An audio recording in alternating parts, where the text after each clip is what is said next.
আপনি কি জানেন যে একটা কথা শুনেই ক্রস চেক না করে অ্যাকশনে যাওয়াতে কত পরিবার ভেঙে যায়, কত সম্পর্ক ভেঙে যায়? আমাদের মধ্যে এই প্রবণতা আছে। আপনার ছেলের ব্যাপারে একজন একটা কথা বললো, এসে ছেলের মারপিট, জিজ্ঞেস করেন না এটা। আপনার মেয়ের ব্যাপারে একজন এসে একটা বাজে কথা বলছে, এসেই আপনি মেয়ের সাথে খারাপ আচরণ। আপনার ওয়াইফের ব্যাপারে একজন বললো আর কি, যে ভাই আপনি এখানে, ভাবিকে তো দেখলাম ওইখানে আরেকজনের সাথে,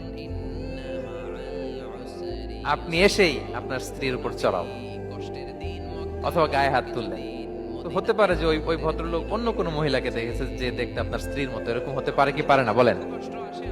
তো এই যে আপনি ক্রস চেক না করে, ভেরিফাই না করে যে অ্যাকশনে গেলেন, এতে সমস্যা হবে না সমাজে?